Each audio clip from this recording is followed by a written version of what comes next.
ছেলে এবং এক শ্রেণীর মেয়েদেরকে দেখবে লেলিহান আগুনের মধ্যে উলঙ্গ অবস্থায় জিনারত অবস্থায় পড়ে আছে। কন্যা নাউজুবিল্লাহ।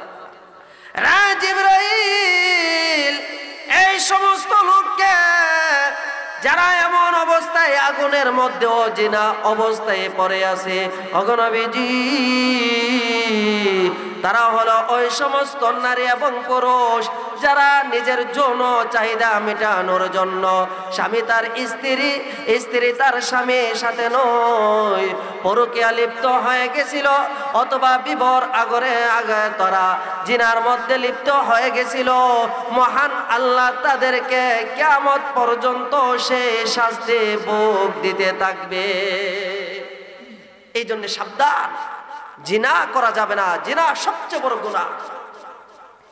আল্লাহর পয়গম্বর আবার কিছুক্ষণ যাওয়ার পরে এক শ্রেণীর নারী এবং পুরুষদেরকে দেখবে তামার নখগুলা অনেক বড় বড়, অনেক মজবুত, যেগুলা দিয়া নিজের শরীরটারে এইভাবে আশ্রাইবে আর গোশতগুলা খাইবে।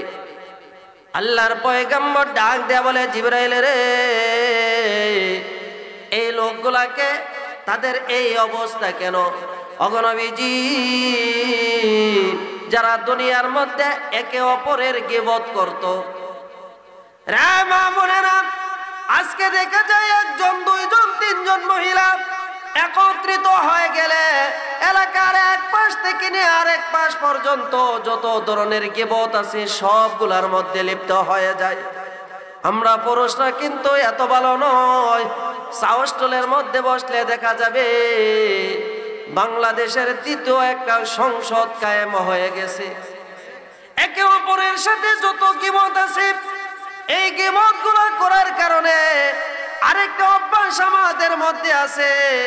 একজন আরেকজনকে এমন কিছু কথা লোক সমাজের মধ্যে বলে, লোকের সামনে বলে, যে কথাটা বললে অন্যরা হাসি দিবে, সে লজ্জিত হবে।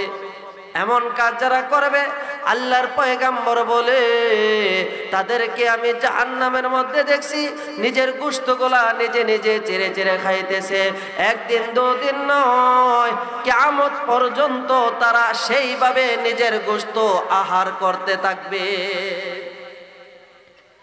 জান্নাত জাহান্নাম দেখার পরে আল্লাহর পয়গম্বরকে আবার সিদরাতুল মুনতাহা আরশে আজিমের দিকে রওনা। বিশ্ব নবীকে আবার জিবরাইল সামনে বাড়াইয়া বলে, ওগো নবীজি, আপনি আবার আরশে আজিমের মধ্যে যাইতে পারেন। রে জিবরাইল, আমি একা কেন? এতক্ষণ তো তুমিও ছিল। ওগো নবীজি, আর এক চুল পরিমাণ যাওয়ার আমার সাহস নাই, আমার অনুমতি নাই। আমি যদি এক চুল পরিমাণ যাই, 600 নূরের পাখা দিয়ে আল্লাহ আমারে তৈয়ার করছে। এক চুল পরিমাণ গেলে মহান আল্লাহর নূরের তাজাল্লিতে আমার 600 পাখা একসাথে পরে সারখার হয়ে যাবে। এটা হলো রজব মাস। এই মাসের মধ্যে আল্লাহর পয়গম্বর বিশ্ব নবী সরকারে দু আলম সাল্লাল্লাহু আলাইহি ওয়াসাল্লাম মেরাজ করেছিল। সেই মেরাজের পবিত্রতা একমাত্র আমাদের নবী নসিবের মধ্যে হয়েছিল। 2,24,000 পয়গম্বরের কোনো পয়গম্বরকে মহান আল্লাহ মেরাজ করান নাই। যেই রাত্রে মেরাজ করেছিল সেই রাত্রটা ছিল এই মাসের 26 তারিখে দিবাগত রাত্রিতে। কাফের মুশরিকরা সকলে গোপন মিটিং করছে, বিশ্ব নবীকে দুনিয়ার থেকে বিদায় করে একেবারে দাফন করে দিবে। আল্লাহ বলেন, হে কাফের মুশরিকরা, তোমরা চাইতেছো আমার নবীকে নিচের দিকে নিতে, আমি আল্লাহ এই রাত্রিতেই আমার নবীকে উর্দু গমনে নিয়ে যাব। জোরে কন্যা সুবহানাল্লাহ। বিশ্ব নবীকে উর্দু গমনে নিবে, কিন্তু বিশ্ব নবী তো জানে না, আগে জানানো না। আল্লাহর পয়গম্বরকে শুধু বলেছে একটু রাত্রেটা নিজ ঘরে না থেকে অন্য কোনো জায়গাতে থাকার জন্যে। আল্লাহর পয়গম্বর উম্মে হানের ঘরে শুয়ে আছে। রাত্র তখন 12টা, রাসূলও একদম ঘুমে বিভোর হয়ে আছে। আল্লাহর পয়গম্বর বিশ্বনবী রাহমাতুল লিল আলামিন গভীর রজনীতে ঘুমের মধ্যে আছে। হঠাৎ করে জিবরাইল আলাইহিস সালাতু ওয়াস সালাম বিশ্বনবীর দরজার মধ্যে এসে টোকা দিল। আল্লাহর পয়গম্বরের ঘুম ভেঙে গেল। আল্লাহর পয়গম্বর ডাক দিয়ে বলে, মান আনতা, কে রে এত গভীর রজনীর মধ্যে আমার ঘুম ভাঙলে? এমনি শোনা যায় বাহির থেকে সালাম দে, আসসালাতু আসসালামু আলাইকুম ইয়া রাসূলুল্লাহ ইয়া হাবিবাল্লাহ। ওগো নবীজি, আমি জিবরাইল আলাইহিস সালাতু ওয়াস সালাম। জিবরাইল, গভীর রজনীতে এত রাত্রিতে কেন এসেছো? ওগো নবীজি, সেই কথাটা শোনার জন্য দয়া করে আপনি ঘর থেকে বাহির হতে হবে। আল্লাহর পয়গম্বর এবার ঘর থেকে বাইরে হলো। আল্লাহর পয়গম্বরকে নিয়ে খানে কাবার দিকে রওনা। হাতিমে কাবা নামে একটা জায়গা আছে। হাতিমে কাবার মধ্যে নেওয়ার পরে আল্লাহর পয়গম্বর তাকায় দেখে জিবরাইল আলাইহিস সালাতু ওয়াস সালামের কিছু সহযোগী ফেরেশতা বড় একটা তস্তরে নিয়ে, আমরা যে জামাইরে খদর দেই এমন একটা খদরের খঞ্চা নিয়ে, দুনিয়ার কোনো খঞ্চা নয়, দুনিয়ার কোনো তস্তির নয়, জান্নাতি সেই সোনার তস্তরে নিয়ে হাউজে কাউসারের পানি নিয়ে তারা দাঁড়িয়ে আছে। আল্লাহর পয়গম্বর ডাক দিয়ে বলে, জিবরাইল, এখানে কি হবে? কেন ফেরেশতারা দাঁড়িয়ে আছে? ওগো নবীজি, আপনি মেহেরবানি করে কোনো কথা বলবেন না। আল্লাহর পয়গম্বর, ওগো নবীজি, আপনি চিত হয়ে শুয়ে যান। বিশ্বনবী চিত হয়ে শুয়ে যাওয়ার পরে জিবরাইল আলাইহিস সালাতু ওয়াস সালাম বিশ্বনবীর বুক থেকে নাভি পর্যন্ত শাহাদত আঙ্গুল দিয়ে এভাবে টান দিল। টান দিতে দেরি হয়েছে, বিশ্বনবীর সিনাটা দুই ভাগে ভাগ হইতে দেরি হয় না। বিশ্বনবীর সিনাটা দুই ভাগ হয়ে গেছে, কোনো রক্ত আসে না, কোনো ব্যথাও করে না। জোরে কন্যা সুবহানাল্লাহ। হযরত জিবরাইল আলাইহিস সালাতু ওয়াস সালাম আল্লাহর পয়গম্বরের বুকের ভিতরে হাত ঢুকাইয়া বিশ্বনবীর হাতটারে বের করে হাউজে কাউসারের পানি দিয়া দৌত করিয়া আবার এমন ভাবে একটা চাপ দিল, শয়ের কোনো দরকার পড়ে না, সুতার কোনো দরকার পড়ে না। এমন করে চাপ দিতে দেরি হয়েছে, আগের মতো কমপ্লিট জোড়া লাগতে দেরি হয় না, আগের মতো হয়ে গেছে। আল্লাহর পয়গম্বরকে আবার জিবরাইল বলে, ওগো নবীজি, আপনি বুরাকের উপরে সওয়ার হন। বিশ্বনবী বুরাকের উপরে সওয়ার হওয়ার পরে আল্লাহর পয়গম্বরকে নিয়ে এবার খানে কাবা থেকে বাইতুল মুকাদ্দাসের দিকে রওনা। বাইতুল মুকাদ্দাসের মধ্যে নেওয়ার পরে আল্লাহ তাআলা বাইতুল মুকাদ্দাসের মধ্যে 2,24,000 পয়গম্বর, মতান্তরে 1,24,000 পয়গম্বরকে আগে থেকে মহান আল্লাহ রেডি করে রাখছে। তারা সেখানে আল্লাহর পয়গম্বরকে স্বাগত জানাইয়া বিশ্বনবী 2 রাকাত নামাজের ইমামতি সেখানে করছে। আল্লাহর পয়গম্বর 2 রাকাত ইমামের নামাজের ইমামতি করার পরে এবার জিবরাইল ডাক দিয়ে বলে, ওগো নবীজি, চলেন উর্দু গমনে যাইতে হবে। উর্দু গমনে নেওয়া হলো। প্রথম আসমানের মধ্যে যাইয়া ফেরেশতাদেরকে ডাক দিলেন। ফেরেশতারা বললেন, রে জিবরাইল, আপনার সাথে কে বলে? উনি মুহাম্মদ রাসূলুল্লাহ, আল্লাহর পয়গম্বর, যারা না বানাইলে তামাম পৃথিবী মহান আল্লাহ বানাইতেন না। রে জিবরাইল, আল্লাহ কি মুহাম্মদ রাসূলুল্লাহ সাল্লাল্লাহু আলাইহি ওয়াসাল্লামকে আসার জন্য বলেছে? বলে হ্যাঁ। সঙ্গে সঙ্গে দরজা খুলে দিছে।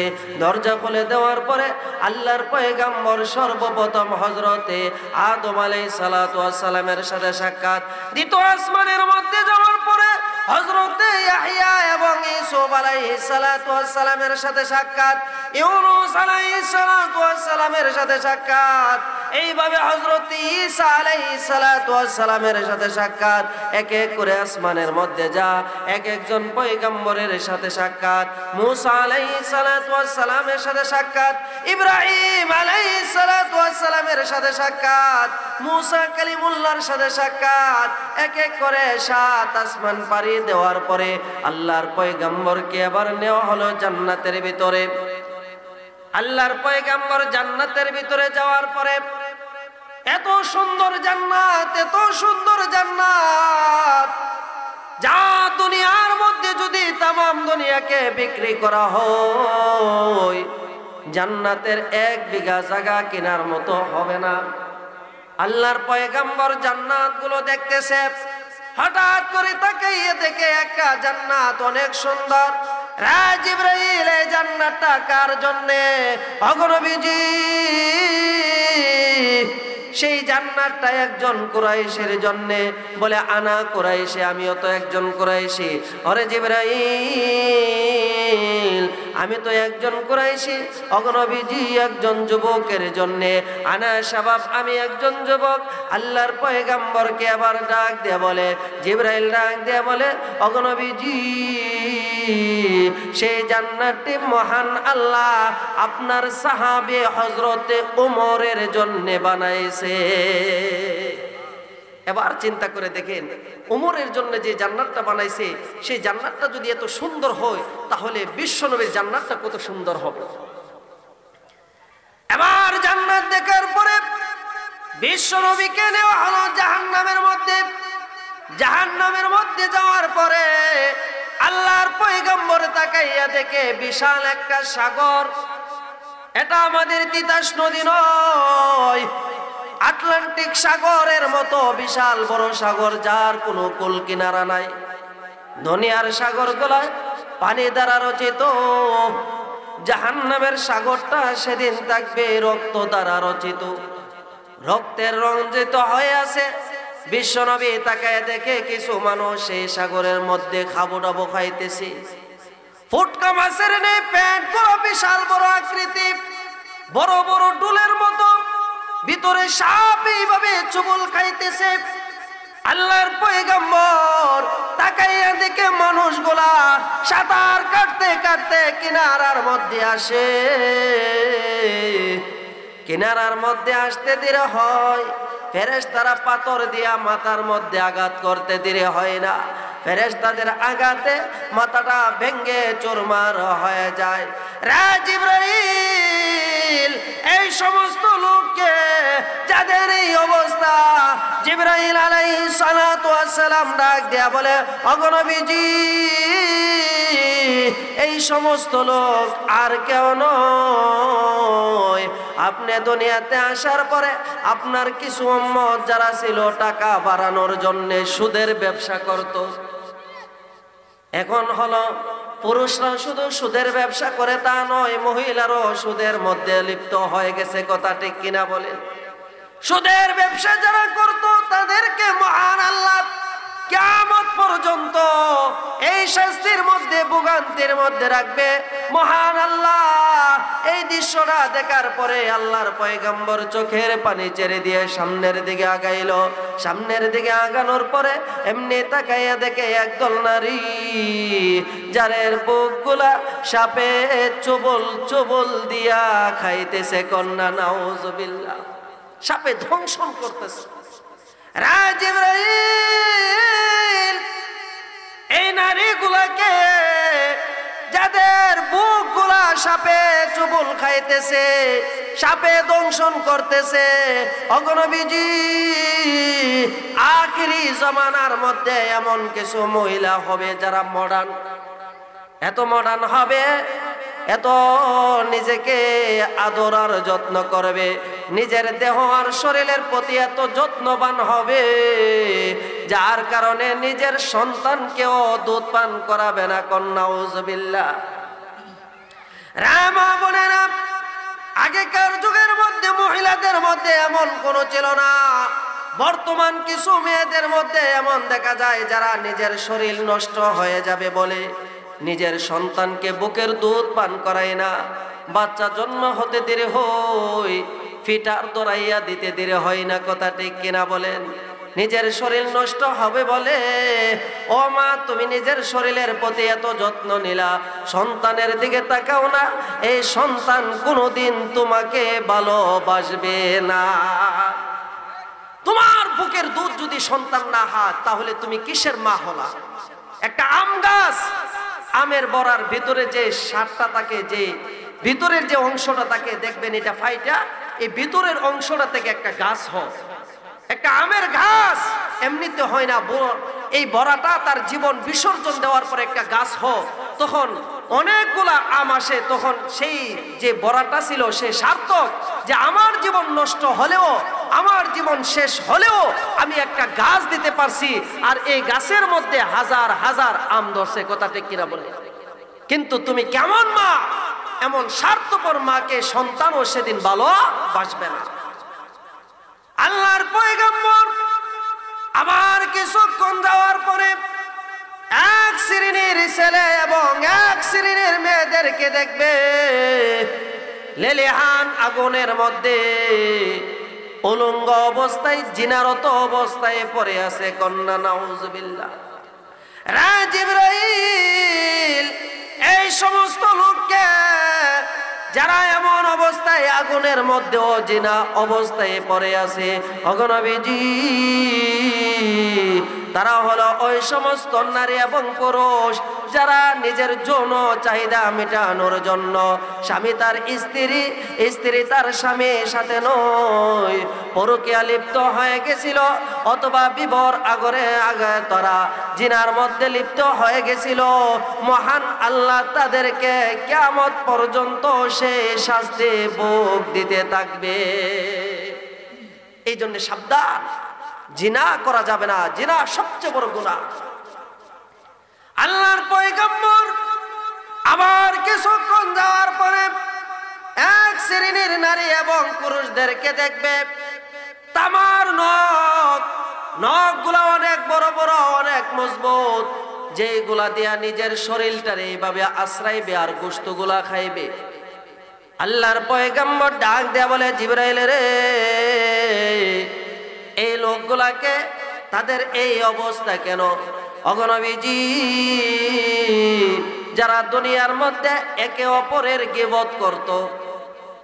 রে মা বোনেরা, আজকে দেখা যায় একজন, দুইজন, তিনজন মহিলা একত্রিত হয়ে গেলে এলাকার এক পাশ থেকে নিয়ে আরেক পাশ পর্যন্ত যত ধরনের গীবত আছে সবগুলার মধ্যে লিপ্ত হয়ে যায়।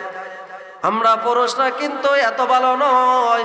সাউস্টলের মধ্যে বসলে দেখা যাবে বাংলাদেশের তৃতীয় একটা সংসদ কায়েম হয়ে গেছে। একে অপরের সাথে যত গীবত আছে এই গীবত গুলো করার কারণে আরেকটা অভ্যাস আমাদের মধ্যে আছে, একজন আরেকজনকে এমন কিছু কথা লোক সমাজের মধ্যে বলে, লোকের সামনে বলে, যে কথাটা বললে অন্যরা হাসি দিবে, সে লজ্জিত হবে। এমন কাজ যারা করবে আল্লাহর পয়গম্বর বলে তাদেরকে আমি জাহান্নামের মধ্যে দেখছি নিজের গোশতগুলা নিজে নিজে চেরে চেরে খাইতেছে। একদিন দুদিন নয়, কিয়ামত পর্যন্ত তারা সেইভাবে নিজের গোশত আহার করতে থাকবে। জান্নাত জাহান্নাম দেখার পরে আল্লাহর পয়গম্বরকে আবার সিদরাতুল মুনতাহা আরশে আজিমের দিকে রওনা। বিশ্ব নবীকে আবার জিবরাইল সামনে বাড়াইয়া বলে, ওগো নবীজি আপনি আবার আরশে আজিমের মধ্যে যাইতে পারেন। রে জিবরাইল, আমি একা কেন? এতক্ষণ তো তুমিও ছিল। ওগো নবীজি আর এক চুল পরিমাণ যাওয়ার আমার সাহস নাই, আমার অনুমতি নাই। আমি যদি এক চুল পরিমাণ যাই, 600 নূরের পাখা দিয়ে আল্লাহ আমারে তৈয়ার করেছে। এক চুল পরিমাণ গেলে মহান আল্লাহর নূরের তাজাল্লিতে আমার 600 পাখা একসাথে পরে সারখার হয়ে যাবে। আল্লাহর পয়গম্বর একাই আরশে আজিমের দিকে গেল। আরশে আজিমের মধ্যে যাওয়ার পরে আল্লাহ তাআলা ডাক দিয়ে বলে, বন্ধু আমার জন্য তুমি কি নিয়ে আসছো? দুনিয়াতে কোনো মেহমান আসলে মেজবানের বাড়িতে হাদিয়া তোফা মিষ্টি মিঠাই নিয়ে আসে, বন্ধু তুমি কি নিয়ে আসছো? আল্লাহর পয়গম্বর বলে, ইয়া আল্লাহ, আমি আপনার নিকট আত্তাহিয়াতু লিল্লাহি ওয়াস সালাওয়াতু ওয়াত তাইয়্যিবাত, হে আল্লাহ, আমি পবিত্রতা, আমার নামাজ, আমার পবিত্রতা, আমার তাহারাত, এইগুলা আপনার সামনে পেশ করলাম। জোরে কন্যা সুবহানাল্লাহ। আল্লাহ তাআলা সেদিন খুশি হয়ে যাবে। আল্লাহ তাআলা খুশি হয়ে মহান আল্লাহ নিজে বিশ্ব নবীরে সালাম দিবে, আসসালামু আলাইকা আইয়ুহান নাবিয়্যু ওয়া রাহমাতুল্লাহি ওয়া বারাকাতুহু। জোরে কন্যা সুবহানাল্লাহ। হে নবী, আমার সালাম গ্রহণ করেন এবং আমার পক্ষ থেকে রহমত আর বরকত আপনার উপরে নাজিল হোক। আল্লাহর পয়গম্বর বলবে, আল্লাহ, আমি একা নই, আমার হাজার হাজার কোটি কোটি উম্মত দুনিয়ার মধ্যে পড়ে রয়েছে, সেই উম্মতদেরকে রেখে আমি একা আপনার সেই সালাম গ্রহণ করতে পারলাম না। আসসালামু আলাইনা ওয়া আলা ইবাদিল্লাহিস সালিহিন। কিয়ামত পর্যন্ত যত নেককার বান্দারা আসবে দুনিয়ার মধ্যে, তাদের উপরও মহান আল্লাহর বরকত নাজিল হোক।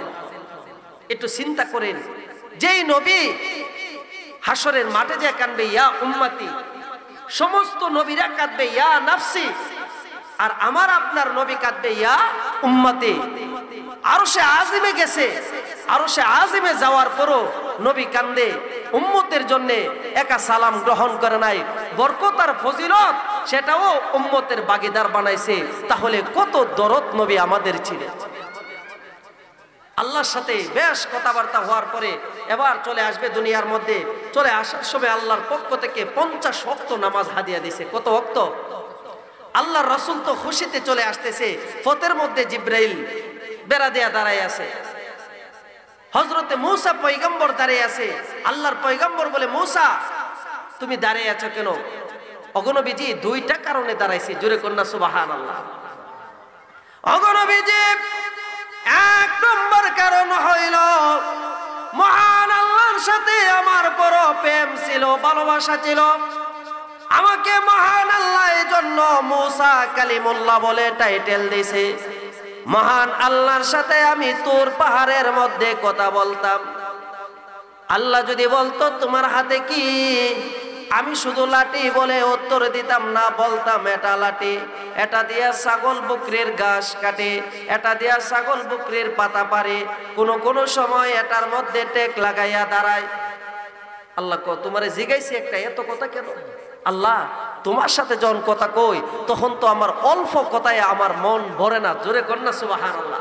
আশিকার মাসুক প্রেমিকা যখন কথা বলে, শীত কি শীত, সারা রাত্র ফোয়াবে, কথা শেষ হবে না। কথা ঠিক কিনা বলে? তাহলে আল্লাহর সাথে কথা বললে কেমন হবে? মূসা আলাইহিস সালাম বড় বেবুস মানুষ। আল্লাহরে কয়, আল্লাহ এত কথা বলি তোমার সাথে, একদিন তোমারে দেখলাম না, একটু তোমারে দেখতাম চাই। আল্লাহ বলে, মূসা আমারে দেখার মতো যোগ্যতা আর চোখ তো তোমার নাই। আল্লাহ আমি তো এটা বুঝি না, একটু দেখতাম চাই। আল্লাহ তাআলা 70,000 নূরের ফলকের একটা জেলেক তুর পাহাড়ে ছাইরা দিছে। কিতাবের মধ্যে আসছে মূসা একদিন দুদিন নয় 40 দিন পর্যন্ত বেহুশ হইয়া তুর পাহাড়ে পড়ে রইছে। আর যে পাহাড়ের উপরে পড়ছিল, হুশ আসার পরে তাকে দেখে এই পাহাড়টা ফুইরা গাছপালা একেবারে মাটির সাথে লাগিয়ে রইছে। অগণবিজি বিশ্বনবী যে আল্লাহর 70,000 নূরের পলকের একটা পলক দুনিয়ার মধ্যে চারার কারণে আমি মূসা 40 দিন পর্যন্ত বেহুশ। আপনি সেই আল্লাহর সাথে সরাসরি কথা বলেছেন, আমি আল্লাহরে দেখতে পাই না, কিন্তু আপনাকে যদি দেখতে পারে মন ভরে, মহান আল্লাহর দেখার অনুভবটা এই মেয়েটা যাবে। আমি আল্লাহরে দেখতে পাই না, আপনারা যদি মন ভরে দেখতে পারি তাহলে আল্লাহরে দেখার যে একটা শখ, এটা আমার হয়ে যাবে। মন ভরে বিশ্ব নবীকে দেখছে। দেখার পরে বলতেছে, ওগো নবীজি আপনারে আপনার মহান আল্লাহ কি হাদিয়া দিছে? বলে 50 ওয়াক্ত নামাজ। কোন কি? সুবহানাল্লাহ, 50 ওয়াক্ত নামাজ আমার পয়গম্বরে আমার উম্মত রে আমার আল্লাহ 2 ওয়াক্ত নামাজ দিছেন, এটাও তারা ঠিক মতে পড়তে পারে নাই, শেষ পর্যন্ত জাহান্নাম হইয়া জাহান্নামের রাস্তা ধইরা তারা জাহান্নামে হইছে। আপনি 50 ওয়াক্ত নামাজ নিয়ে কেমনে যাবেন? তারা তো পড়বে না। এখন কি করতাম? বলে আল্লাহর কাছে যান। আল্লাহর কাছে যাবো কেমনে? ইয়া রাসূলুল্লাহ, এই যে স্পেশাল রাস্তাটা যেটা আরশে আজিম পর্যন্ত পৌঁছাইছে, এই রাস্তা দিয়া বানানোর পর থেকে নিয়া সৃষ্টি করার পর থেকে নিয়া কেউ ঢুকতে পারছে না, কিয়ামত পর্যন্ত ঢুকতে পারবে না। সেই রাস্তাটা শুধু আপনার আগমনের জন্য মহান আল্লাহ বানাইছে। এই রাস্তা দিয়া ঢোকার পারমিশন আপনার আছে, কেউ যাইতে পারবে না, আপনি যান। আল্লাহর পয়গম্বর একাধারে 9 বার গেছে, 5 9 45 মাইনাস হইছে আছে 5। হযরতে মূসা বলেন আপনি আবার যান। বলে আমার লজ্জা লাগে, এখন যদি যাই আর 5 কাইটা দেয় তাহলে কি লইয়া যাবো, কি লইয়া যাবো? আল্লাহর পয়গম্বর যখন আসতে শুরু করছে, মহান আল্লাহ ডাক দিয়ে বলে, ও হাবিব, আপনি নামাজ নিতেছেন 5 ওয়াক্ত, চিন্তা করেন না, আপনার কোন উম্মত যদি 5 ওয়াক্ত নামাজ সঠিকভাবে আদায় করে, আমি মহান আল্লাহ ওয়াদা করিলাম তাকে 50 ওয়াক্ত নামাজের সওয়াব দান করব। চিন্তা করছেন 5 ওয়াক্ত নামাজও সঠিকভাবে পড়ি না, যদি 50 ওয়াক্ত থাকতো মসজিদের ইমাম আর বাইর যাওয়ার টাইম আছে না, নামাজ আর নামাজ, মুয়াজ্জিন সাহেব মাউত তোবার টাইম নাই, আর আমরা যারা হেতে আমারে কাজ করতেছি হেতে আমারে যাইবার সুযোগ। আজকে 5 ওয়াক্ত নামাজের মধ্যে এত অবহেলা। যাই হোক, মেরাজের A to Z আপনাদেরকে যে কথাগুলো শুনাইলাম, এর মধ্যে কিছু কথা আমি আপনাদেরকে সংক্ষেপে আরো 2-1টা কথা বলি, একটু গভীরভাবে চিন্তা করবেন। সেই বিশাল বড় সফরটা রাত্রের একটা অংশ হইছে, রাত্রের একটা অংশ। এখন আসেন, আল্লাহর পয়গম্বর যে এত বড় সফর করছে, সময় লাগছে না? মক্কা থেকে বাইতুল মুকাদ্দাস 1250 বা 1300 কিলোমিটার, 1250 বা 1300 কিলোমিটার রাস্তা যদি আপনি যান তাহলে কয় দিন লাগবে? আল্লাহর পয়গম্বর যে বুরাকটা দিয়া গেছিল, এই বুরাকটার দ্রুত ছিল এমন যে চোখে যতটুক দেখতো এক লাফে ততটুক যাইতে পারতো। এই জন্য এটাকে বারকুন বলা হয়েছে। বুরাক বারকুন শব্দ থেকে, বারকুন এর অর্থ হলো, শব্দটা আরবি, এর অর্থ হলো বিজলি। বিজলি যেমন 1 সেকেন্ডে পৃথিবীর এক দিক থেকে অপর দিক পর্যন্ত ফর্সা করে ফেলে, ঠিক তেমনি ভাবে এটা এক লাফে চোখে যতটুক দেখতো এতটুক পর্যন্ত যাইতে পারত। 2 নম্বর, যাওয়ার পথে এই বুরাক 4 জায়গার মধ্যে দাঁড়াইছে। এর মধ্যে একটা জায়গা হলো একটা কবরের পাশে দাঁড়াইছে, জোরে কন্যা সুবহানাল্লাহ। জিবরাইল এই কবরটা কার, যে কবরের পাশে আইসা আমার বুরাক নিজে নিজে দাঁড়িয়ে গেছে। ওগো নবীজি, এটা বড় কাহিনী। একজন বান্দি ছিল, আসিয়ার একজন দাসী, ইমানের কত বড় পরীক্ষা দিছে। আসিয়ার দাসী আল্লাহর উপরে ঈমান আনছিল।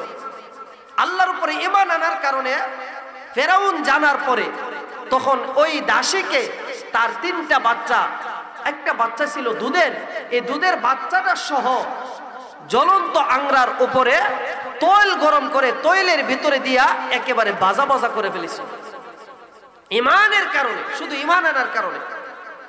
তখন দাসী বলেছিল মৃত্যুর আগে, যে ফেরাউন, তোমার কাছে একটা আবদার করি, আমাদেরকে যখন তুমি একত্রিত ফেলে দিবা বা কোনো গর্তের মধ্যে রাখবা, আমাদের সকলকে এক গোত্রের মধ্যে রাখবা। ওগো নবীজি, এটা হলো সেই দাসীর কবরটা, জোরে কন্যা সুবহানাল্লাহ। আল্লাহর পয়গম্বর এখানে দাঁড়াইয়া মুনাজাত করছে। একটু চিন্তা করে দেখেন, ওই দাসীর কত বড় কপাল, ওই দাসীর কত বড় কপাল, যে দাসীর কবরের সামনে দাঁড়াইয়া বিশ্বনবী মুনাজাত করে। বাইতুল মুকাদ্দাসের মধ্যে যাওয়ার পরে বিশ্বনবী, এখানে 2,24,000 পয়গম্বর ছিল। 2,24,000 পয়গম্বর কেন ছিল? আল্লাহর পয়গম্বর একটু কাছাকাছি যাওয়ার পরে তাকে দেখে হাজার হাজার লক্ষ লক্ষ সালাম, আসসালাতু আসসালামু আলাইকুম ইয়া রাসূলুল্লাহ, ইয়া হাবিবাল্লাহ, আপনার জন্য সুস্বাগত সুজাগত, জোরে কন্যা সুবহানাল্লাহ। রা জিবরাইল, এত হাজার হাজার সালাম কোথায় থেকে আসে? আল্লাহর পয়গম্বরকে আবার জিবরাইল ডাক দিয়া বলে, ওগো নবীজি, ফেরেশতারা এবং নবীগণ আল্লাহর কাছে 2টা দোয়া করছিল।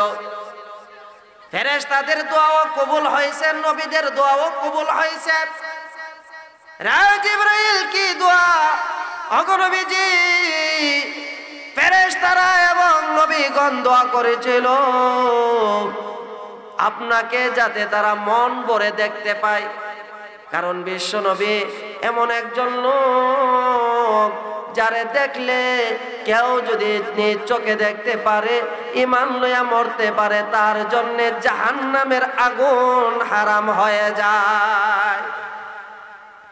নবীরা পর্যন্ত আপনাকে দেখার জন্য দরখাস্ত করেছে, আল্লাহ সেই দরখাস্ত কবুল করেছে। জোরে কন্যা সুবহানাল্লাহ।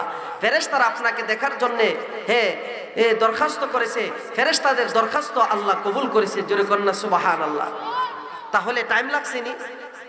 এত লম্বা সরা সফরের ভিতরে আবার দীর্ঘ সাক্ষাৎ, টাইম লাগছে না? প্রথম আসমান, দ্বিতীয় আসমান, তৃতীয় আসমান, চতুর্থ আসমান, এইভাবে 7 আসমান পাড়ি দিছে, টাইম লাগছে না? জান্নাত জাহান্নাম দেখছে, টাইম লাগছে না? সেই আরশে বসে আল্লাহর সাথে মিটিং করছে, টাইম লাগছে না? তাহলে এক রাত্রিতে এত বড় ঘটনা কেমনে হলো? এটা বোঝার জন্য একটা উদাহরণ দিই। আপনারা জানেন, একবার মসজিদে নববীর মধ্যে সাহাবাই কেরাম আল্লাহ রসুলের কাছে জানাইছে, ইয়া রাসূলুল্লাহ, বেলালকে বাদ দিয়ে আরেকজন নতুন মুয়াজ্জিন নিয়োগ করা হোক। একজন সাহাবী আছে যার আযান অনেক মধুর কণ্ঠে হয়, ওনাকে নিয়োগ করা হোক।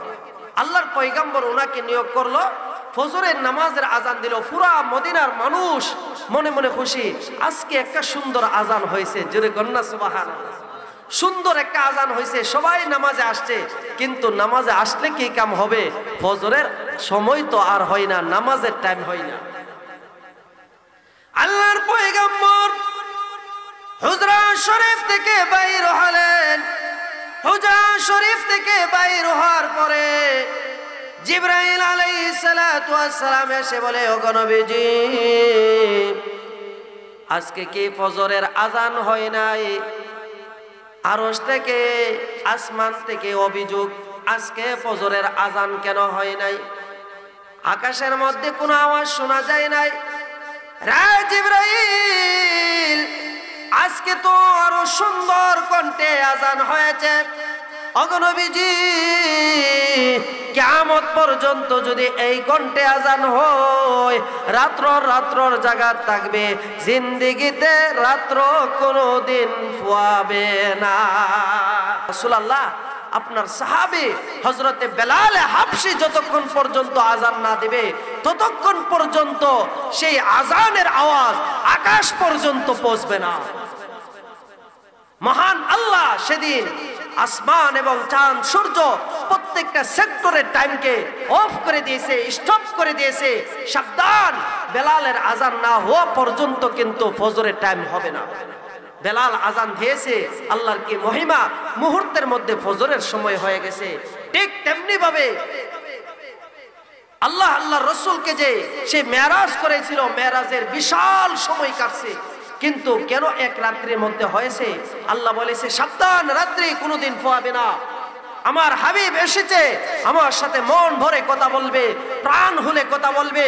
সকাল না হওয়া পর্যন্ত সেখানে পৌঁছবে না, মক্কাতে না যাওয়া পর্যন্ত তুমি কিন্তু ফর্সা হতে পারবে না। আসমানের তারকাকে আদেশ করেছে, তারকা সাবধান, নিভে যাবে না, জ্বলজ্বল করে জ্বলতে থাকবে। ঠিক তেমনি ভাবে আসমানের তারকাকে বলেছে, চন্দ্রকে বলেছে, সূর্যকে বলেছে, যে যেখানে আছে, এমনকি যেই জিনিসগুলা বাড়ে, চুল, ধারে, ঠিক তেমনি ভাবে নখ, এইগুলাকে জায়গার মধ্যে লিখে দিয়েছে।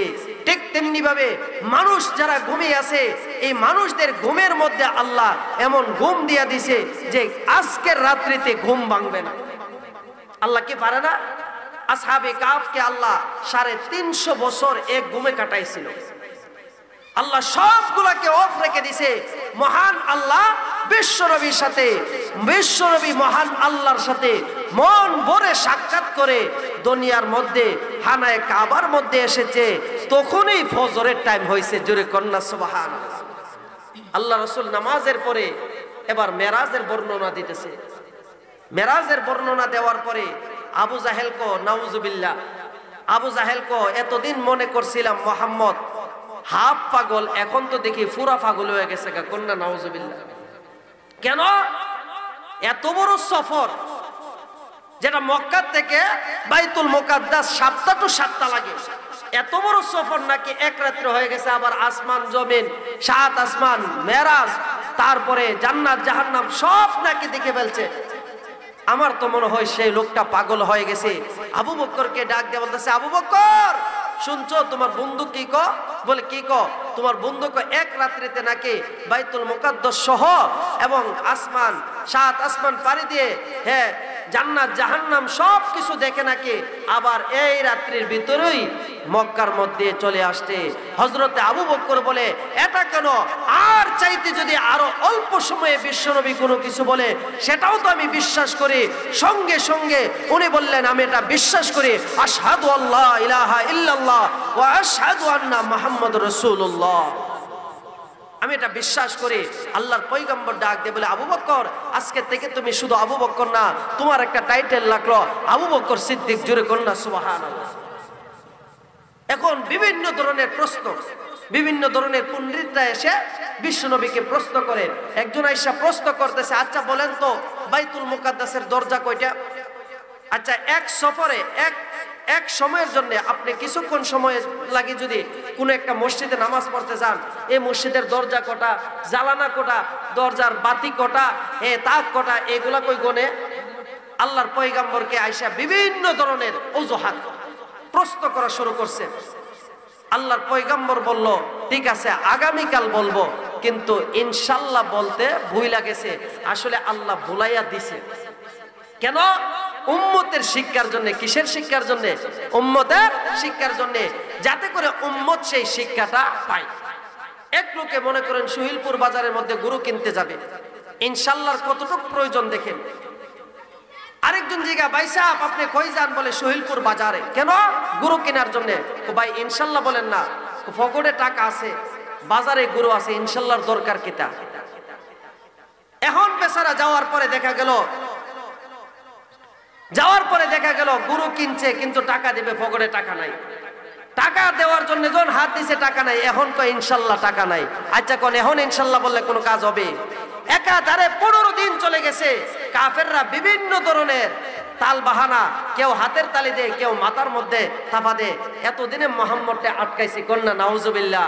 15 দিন পরে জিবরাইল ওহী নিয়ে আসছে। ওহী নিয়ে এসে বলে, ইয়া রাসূলুল্লাহ আপনি যে ইনশাল্লাহ বলেন নাই, এই জন্য আল্লাহ 15 দিন দেরি করছে। বাইতুল মুকাদ্দাসের সেই পুরা দৃশ্যটা আল্লাহ রাসূলের সামনে তুলে ধরছে। খানায়ে কাবার সামনে আল্লাহর পয়গম্বর দাঁড়ায়া প্রত্যেকটা সেক্টরের প্রত্যেকটা দরজা, প্রত্যেকটা জানালা, প্রত্যেকটা তাক, যাহা কিছু আছে সম্পূর্ণ বর্ণনা একের পর এক দিয়ে দিছে। জোরে কন্যা সুবহানাল্লাহ। আল্লাহ তাআলা আমাদের সকলকে পবিত্র মেরাজের মাসে সেই মেরাজের বয়ান থেকে আমাদেরকে সেই কথাগুলো বোঝার মতন তৌফিক দান করুন। ওয়া আখিরি দাওয়ানা আনিল হামদুলিল্লাহি রাব্বিল আলামিন।